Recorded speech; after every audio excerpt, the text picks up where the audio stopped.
Ever feel like, you're just reacting all day, not really in control? Yeah, just kind of bouncing from one thing to the next, putting out fires. Exactly.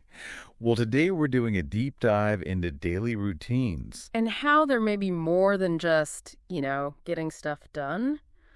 We're looking at them as tools, really. Tools for growth, handling surprises. Right. And we're doing this by exploring one person's story, Jake's story. Mm. We've got this great source material talking about daily routine like a native speaker. Yeah, it follows him quite closely. So think of this as a guided tour through his experiences. We're pulling out the key stuff on how routines, making them, changing them really affect success, happiness, and, well, just developing as a person. And it's not like Jake is some superhero of routine. That's what's great. No, not at all. We see the messy mornings, the work chaos, how he unwinds, even how weekends and curveballs change things up. So our mission here is basically to sift through all that, find the nuggets of wisdom, maybe some surprising facts about how routines actually work in real life. Okay, so let's start where Jake starts. Chapter 1. The Morning Rush. It really sets the scene, doesn't it? Oh, definitely. That alarm clock description buzzing like a swarm of bees at 6:30, instantly relatable, that jarring feeling. Totally. And the snooze button. Hitting it again and again. We've all done that, right? Uh-huh. It shows that tension, that pull between what you intend to do, like his plan to run. Yeah, he even says, I always say I'm going to wake up early and run. But do I? Nope. It's so honest. It is, and it highlights that gap, between the ideal routine we imagine and what actually happens second by second. It's a real challenge. And then there's the phone straight away. Brushing teeth, scrolling. Multitasking in the bathroom. It's such a small thing, but it shows how easily distractions creep in right from the start. He even checks the weather, partly cloudy. Right, already processing information. And then the run itself, short, breathless, wishing he'd eaten. Which shows how these things are connected, doesn't it? Skipping breakfast impacts the run. One part of the routine affects another. Definitely. But even in that rush, you see little anchors, like his oatmeal. Ah, yes. Very specific. Oatmeal with peanut butter, banana, and cinnamon. It's like his little ritual, small point of stability. Exactly. And even though he feels rushed, he's thinking about his day, right? The meetings, the emails, that video call at 11, the 3 p.m. deadline. Yeah, the structure is there, underneath the chaos. He mentions later he appreciates it, even when it feels frantic. Which brings him to the tiny home office, coffee in hand, still in sweatpants, messy hair. The modern work uniform. Pretty much. Team messages are already coming in. It feels chaotic, but like you said, there's this underlying structure he seems to kind of rely on. Okay, so that's the morning. Let's move into the thick of it. Chapter 2, Midday Madness. Right. And the workday hits hard. That phrase, a battlefield of open tabs. Oh, I felt that one. So accurate for anyone working online. Isn't it? But what really stood out to me here was the constant gear switching. You mean the unexpected message from his manager? Exactly. Need a quick chat before the client call. Just like that, his plan for the next hour is out the window. Yeah, it shows how external stuff just constantly bumps up against our best laid plans, doesn't it? It really does. And his reaction, quick check in the mirror, that business on top, comfort on the bottom outfit. The video call mullet. We know it well. It's funny, but it also speaks to how we adapt our professional routines, or at least our presentation, for these different contexts, even from home. Lunch has to wait, of course. Of course. Then the client call itself starts with small talk, weather. Standard. But then he shifts into professional English mode. What do you make of that? It's interesting, isn't it? It's like a different persona clicks on. Maybe it's about meeting expectations, Projecting confidence in that specific setting? Yeah, like accessing a different part of his communication routine based on the context. It's not just about what you do, but how you communicate within the routine. The call lasts nearly an hour. He gets through it. Barely. Internal sigh, stomach growling, the physical toll. And then the lunch decision. Staring into the fridge, we've all been there. He lands on an omelet, onions, peppers, cheese. And that thought, I really need to get better at meal prepping. Another intention versus reality moment. Totally. But he does enjoy that quiet pause, scrolling social media while he eats, a little mental break. Yeah, a brief moment of peace. Looks out the window, but then ping, another message. Felt broken. Back to editing a proposal, knee-deep in work. And then the tech frustrations hit. Where did I save that file? Why won't this load? Oh no, don't freeze now. So relatable. Those little technological roadblocks are practically part of the modern work routine. You just have to navigate them. He grabs an iced coffee, only to be interrupted by another call. It's just relentless sometimes, isn't it? The demands on attention. But the chapter ends with him thinking, this is just another day. And he kind of liked it. What's that about? I think it points to resilience, maybe, or finding a rhythm even in the chaos. There's a strange comfort in navigating the familiar challenges, maybe. He knows he can handle it. Yeah. A sense of accomplishment in just getting through it all. Okay, so the workday winds down. Let's talk about Chapter 3, the evening slowdown. How does he shift gears? Well, it's gradual. He feels that brain fog, the tired eyes, very physical signs that the workday is over. And the description of the light changing that golden hue, the long shadows, it sets a different mood. It does. Nature signaling a change. Yeah. And then the physical actions, stretching, cracking his back. His body is saying, okay, time to stop. Yeah, releasing the tension. Then he flops on the couch, scrolls the phone again. Which, isn't always the best way to truly unwind, but it's common. Texts from friends, a reminder about his mom's birthday, life admin creeping in. But then he makes a more conscious shift, right? Yeah. Decides to clean up. Exactly. It puts on lo-fi music. That's key. Deliberately changing the environment, the sounds. It signals a real transition. Lights a candle, opens the window. Noticing the smells, grass, barbecue. Getting sensory, grounding himself in the present, moving away from the screen world. It's about creating mental space between work and personal time. Which is so important. Otherwise, work stress just bleeds into everything. Absolutely. Then he changes into comfy clothes, thinks about going for a walk. And he actually goes. The streets are quieter. The sky has soft colors. It feels like an intentional transition. It does. A way to physically move from the work mindset to a more relaxed state. And on the walk, he reflects. Thinks about the day's accomplishments, big and small. Those small wins. That's a great little practice. Acknowledging progress, not just focusing on what's left to do, builds a sense of capability. He gets home, pajama pants on, simple dinner pasta, garlic, olive oil, tomatoes.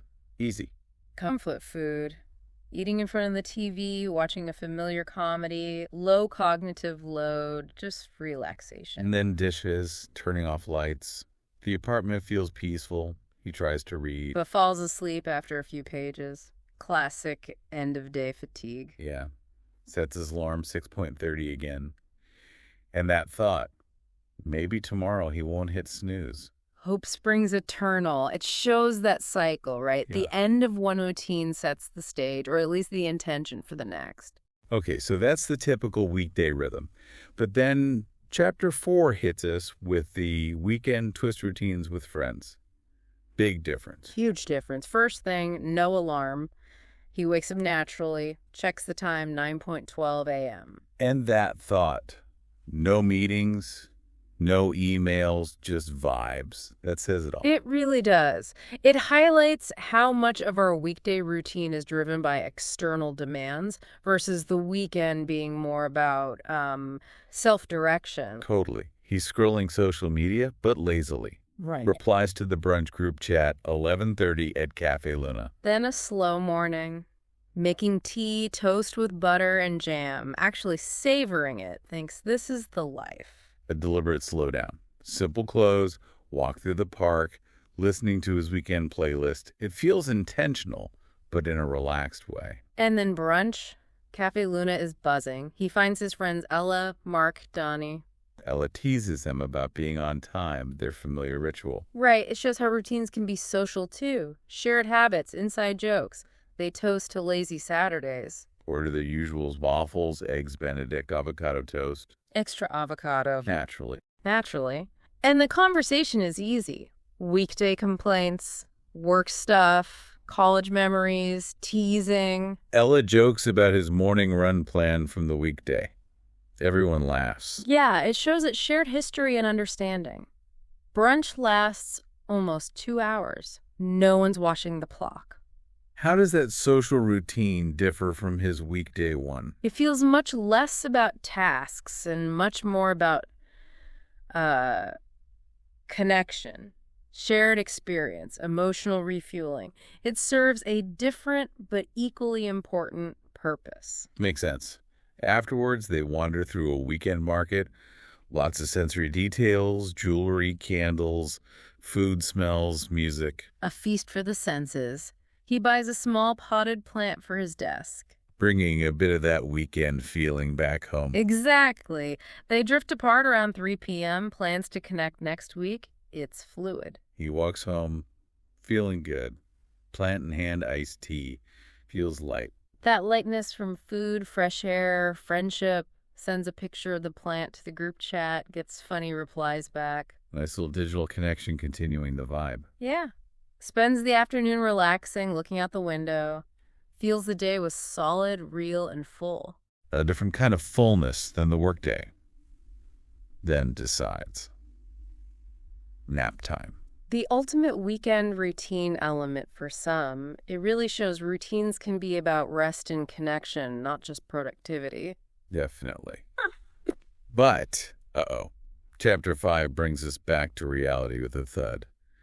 Unexpected Monday breaking the routine. Right. If the weekend was about relaxed routines, this is about routines getting completely blown up. It starts early. Phone buzzing nonstop at 6:20 a.m., way before his alarm. Missed calls, urgent messages, client project upload failed, server crash. It's a proper emergency. His reaction is immediate panic. Skips everything, no run, no oatmeal, straight to the laptop. Total digital firefighter mode. Checking files, logs, making calls. Just pure crisis management. What does this immediate disruption teach us about routines? Well, it's a stark reminder that they're vulnerable, aren't they? Life happens. The best routines can get derailed by things outside our control. For sure. He's running on adrenaline. Coffee's cold. Phone's constantly buzzing. Chaos. But he gets it sorted. Around 9:45 a.m. Big exhale. Looks disheveled. Mutters about not looking like a champion. Splashes cold water on his face. Chuckles that at least he's awake. A little bit of gallows humor there. But notice how even with the routine shattered, he starts trying to kind of rebuild the day. Yeah, his to-do list is wrecked. Schedule's a mess. But he improvises breakfast toast and eggs. Regroups on the couch. Ella sends a supportive message. He replies about needing donuts later. That human connection helps. Then he decides to take a walk. Just around the block. Wow. Why is that important, do you think? It's like hitting a manual reset button, isn't it? The usual routine failed, so he needs a different way to clear his head, get some perspective after the stress. Physical movement, change of scene. Good point. He comes back, tries to make his workspace calmer, lavender candle, soft music, a conscious effort to regain control. Yeah, and he approaches his emails more slowly, more patiently. adapting his energy levels. Takes a proper lunch break, grilled cheese, watches a travel vlog, tries to decompress. Team check-in later, everyone's tired. They joke about taking the next day off. Shared experience of the rough start. And he gets through the day. Not heroically productive, but handles what needs handling. That feels key. Exactly. It wasn't about sticking to the plan. It was about adapting and managing. Orders take out spicy Thai noodles. Comfort food again. Watches a cooking show, deliberately avoids his phone. Needs to disconnect. And gets into bed without setting an alarm for the next morning. Just needs a clean slate. It really shows that the value of a routine isn't just in doing it perfectly every day. Right. It's also about the resilience it builds, the foundation it gives you to handle the days when it all goes sideways. Adaptability is crucial. Okay, so we've seen the routine, the weekend version, and the routine breaking.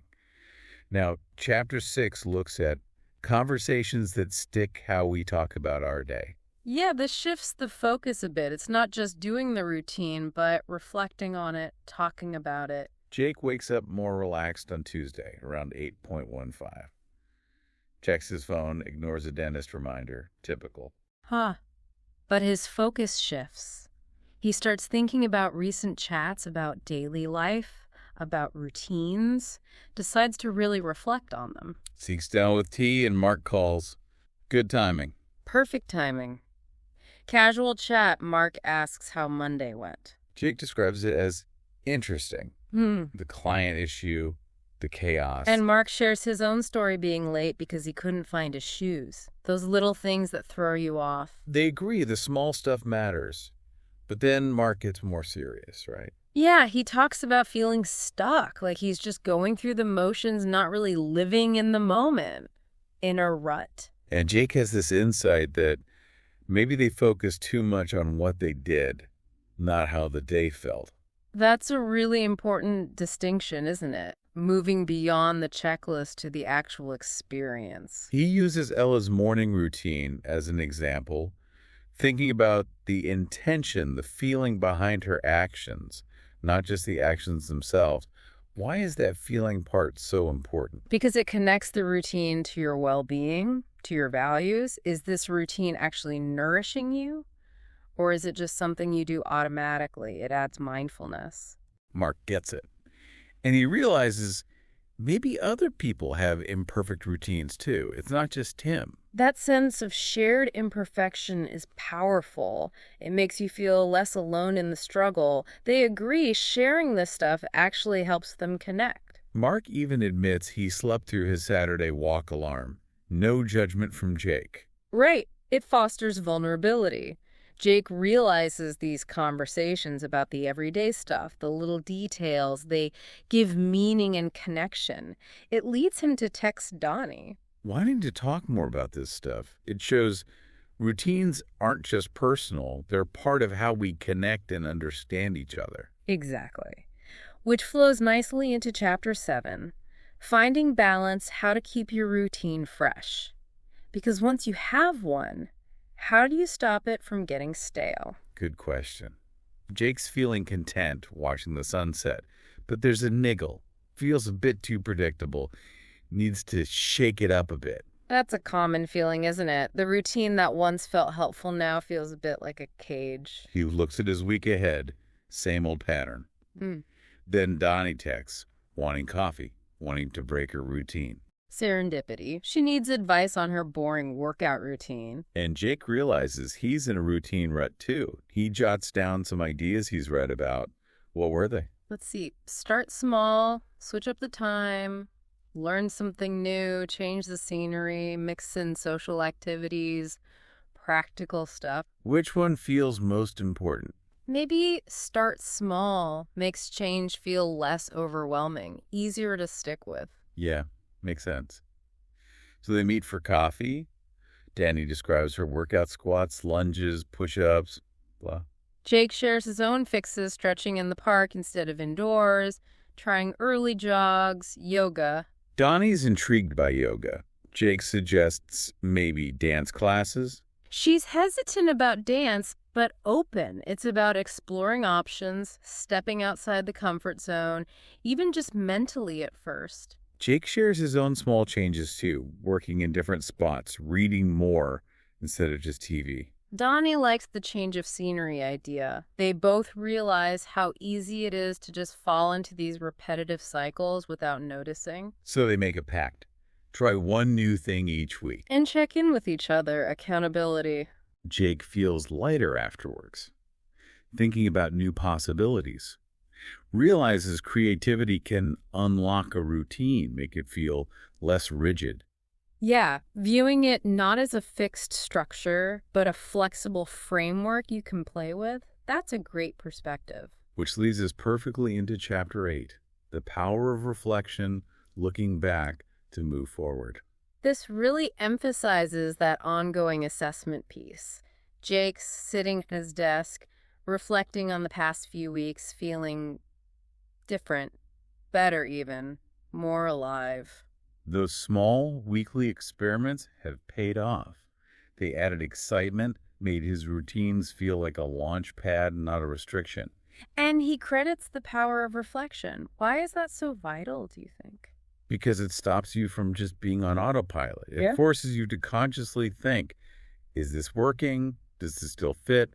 What do I need more or less of? Exactly. It's course correction. His notebook entries show this: what's worked, new workspaces, breaks, cooking class, and what I need to focus on, consistency, embracing boring bits, connecting more. And then he has that biggest realization that his routines were actually about connecting into the world. Less I, more we. That's profound. He noticed he felt most energized during shared experiences, like the brunch or even the chaotic Monday team effort. It shifts the focus outward. He closes the notebook feeling peaceful, not on autopilot anymore. Excited about the future. It shows reflection isn't just about tweaking tasks, it's about understanding the deeper purpose and impact of your routines. It fuels that ongoing growth. A really stable foundation for change. Okay, Chapter 9 revisits a theme we touched on. The power of flexibility, adapting your routine to life's surprises. Yes, building on the unexpected Monday. It's a rainy Wednesday. Boss messages, urgent client call, moved up from tomorrow. Immediate disruption. His heart sinks initially. Planned, morning gone, tasks postponed, relatable frustration. But then that thought, well, I guess I'll have to adapt. There it is again, that shift in mindset. It shows growth, doesn't it? Yeah, Less panic, more acceptance. He's learning. definitely. He grabs a protein bar, prepares quickly, and handles the meeting calmly. His past experiences are paying off. He knows he can adjust. Afterwards, he rejigs his day, reprioritizes things. Okay, I can handle this. More confidence. Then an impromptu video call with Sam. They talk about how unpredictable life is. Jake asks about those days where nothing goes to plan, but it still turns out okay. Sam relates, says she's learned to go with it, feels less stressed when things fall apart. Sam's insight, flexibility is key. It really lands for Jake. How does this flexibility actually enhance the routine itself? Well, it makes it sustainable, right? Mm-hmm. A rigid routine breaks easily. A flexible one bends, adapts, and keeps providing structure overall, even when specific parts change day to day. Exactly. Jake realizes this flexibility has become part of his new routine. It's not just about the planned actions, but the ability to pivot. He sees that successful people adapt. He ends up having a productive afternoon despite the morning chaos. Learns from it. His takeaway: routines provide the foundation, but flexibility lets you build on it, handle the unexpected without relapsing. He leaves space for spontaneity in his evening. It's a really empowering shift. Routines as empowering frameworks, not prisons. Okay, so this brings us to Chapter 10. Routine reinvented how to create the best version of your day.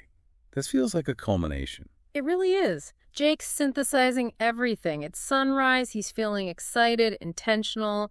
It's about designing his day with purpose and flexibility. He breaks it down into steps. Step 1, Morning clarity, wakes at 6 a.m., quiet reflection, gratitude, journaling specific questions. What questions does he ask? What am I grateful for? What's my focus for today? And what are my top 3 priorities? Sets the intention right away. Smart. Step 2. Nourishing breakfast. Oatmeal, fruit, green tea. Unhurried, mindful eating. Not just fueling up, but savoring. Step 3, morning movement. Chooses yoga today, physical and mental connection, not just going through motions. Step 4. Focused work session. Clear mind. Reviews his top 3 priorities. Avoids distractions. Purposeful work. Then step 5, midday recharge. A walk to the park. Runs into a friend, Sarah, unplanned. Values that spontaneous connection. Nice. Step 6. Evening reflection. Reviews his journal with tea. Asks himself, what went well? What did I learn? How can I improve tomorrow? Closing the loop. And finally, step 7, ending the day with intention. Feeling calm in bed, another gratitude moment. Understands it's about authenticity, flexibility, intention. What's the key to making this kind of integrated routine work? I think it's that intention piece you mentioned, knowing why you're doing each part, and consistency, even if it's imperfect. It's about aligning your actions with what truly matters to you. It's a great framework for listeners thinking about their own routines, which leads us to the final chapter 11, the long-term power of routines, how to keep evolving and growing. This gives us that longer view. It's months later, a Sunday morning. Jake's reflecting again, feeling a deeper peace. His routines are now part of him, but they've evolved with him. It wasn't instant. He started small, felt overwhelmed sometimes, but consistency built momentum. His morning reflection practice grew stronger, his adaptability increased. And that reflection piece remained crucial. Asking those questions nightly helped him stay aligned, practice self-compassion, and keep growing. Why is it important that routines evolve? Because we evolve, our lives change, our goals shift. A routine that doesn't adapt becomes outdated, maybe even counterproductive. Evolution keeps it relevant and supportive. Well said. And he talks about growth beyond the return, how the structure and energy from his routines actually fueled other growth, more physical challenges, weekend trips. It expanded his life. Yeah, it wasn't just about managing the day-to-day anymore, and the idea of building momentum, steady rhythm over perfection, small habits compounding over time. He's now looking at bigger goals, business ideas, travel, mentoring. His routine provides the foundation, the space to pursue that larger vision. Feels optimistic. Knows challenges will come, but feels equipped. His routine is a support system for ongoing evolution. It really brings the whole journey together. It does. So, wrapping up this deep dive into Jake's story, what are the core takeaways about routines that you think really stand out for listeners? For me, it's that routines are fundamentally about intention, not restriction. Start with why, know what matters to you, and then, crucially, build in flexibility. Life will throw curveballs. Absolutely. Rigidity is the enemy of a sustainable routine. Yeah. And that practice of regular reflection, checking in, adjusting, making sure it still serves you, that's non-negotiable for long-term benefit. Yeah. It's not just about getting more done. It's about consciously shaping a life that feels more balanced, more meaningful, more aligned with who you want to be, day by day. So maybe the thought to leave you, the listener, with is this. What's one small intentional change you could make to your own routine? Maybe starting tomorrow, maybe even today. Doesn't have to be huge, just one thing that might bring a bit more balance or growth or maybe just a little more peace. Because as Jake's journey shows, those small, consistent steps can add up to something really significant over time. It's worth exploring the potential in your own daily rhythm.